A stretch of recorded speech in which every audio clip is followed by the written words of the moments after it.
on behalf of Common Hope and all of the people, the team in Guatemala, almost 150 people, the team in St. Paul, our board of directors, all of our many donors, and all those who give their time to work with us on the ground here as well as in Guatemala, thousands and thousands of people.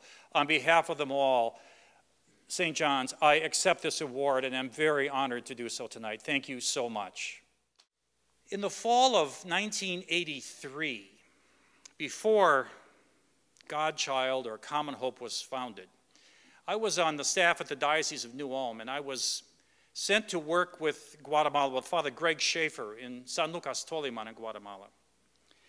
And that fall, I'd been sent there in 81, but this was in 83. That fall, Father Greg and I were working in a village up there called Santo Tomas.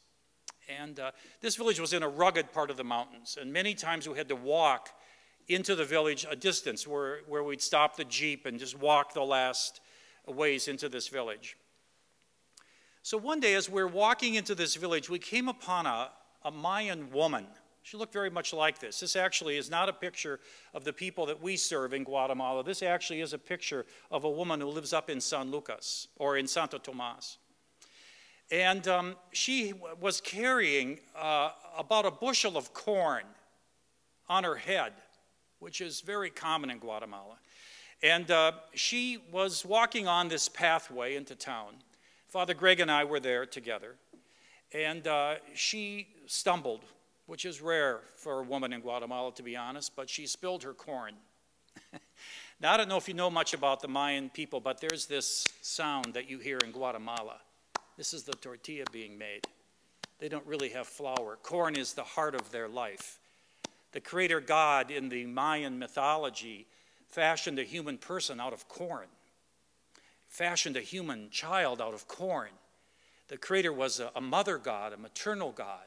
She handed the child her breast to nurse the child into life. Corn is an extremely important part of the culture.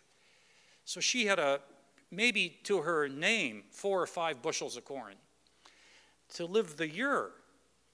So she was going into town to sell one of these bushels. And she needed to spend the money, the $5 roughly she would get, to pay tuition for her child for that year in school. Because tuition is not free. There were not free public schools the way we have them here. But now she had spilled the corn.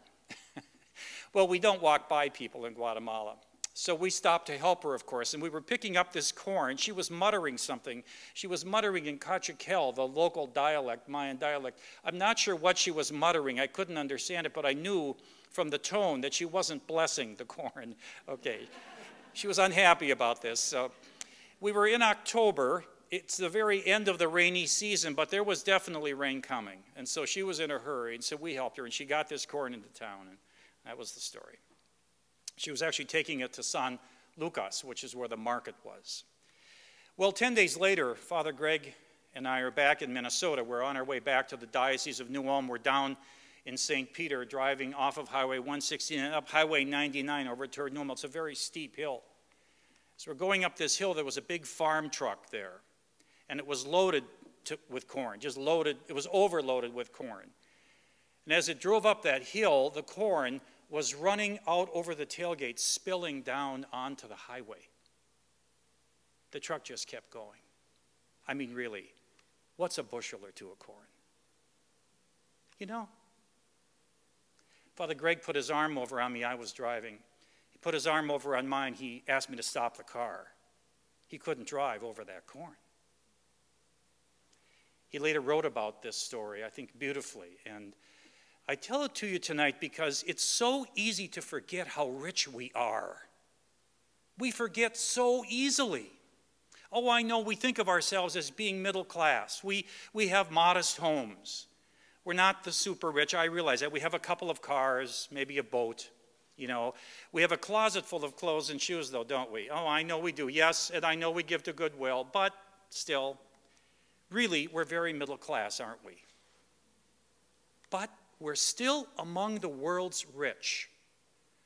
The dinner we had tonight would be a meal that would last a couple of days in most of the homes we serve. It was a banquet. We may have wasted as much food as a village would eat in a week tonight.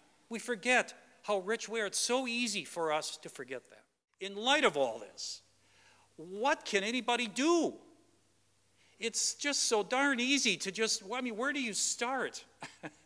It's an issue, isn't it? It's a problem, actually. And we Americans, if you're an American, or we who live in the first world, we don't want to feel guilty about every good meal we eat, do we? I mean, that isn't certainly the answer. I mean, or every time we take a shower using fresh water, our guilt isn't the answer. I think the answer isn't that we should feel guilty about the meals we eat. The answer is that we should help them eat meals too. The kind of poverty I'm describing is not gospel poverty. It's not meant to be duplicated. It's meant to be eradicated. See, we cannot feed the poor, but we can help the poor feed each other.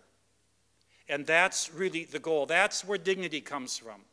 Dignity does not come from getting a handout. It comes from being able to feed yourself and your family, and then helping others do the same. Together, those early generous people, I got to tell you, they made this happen.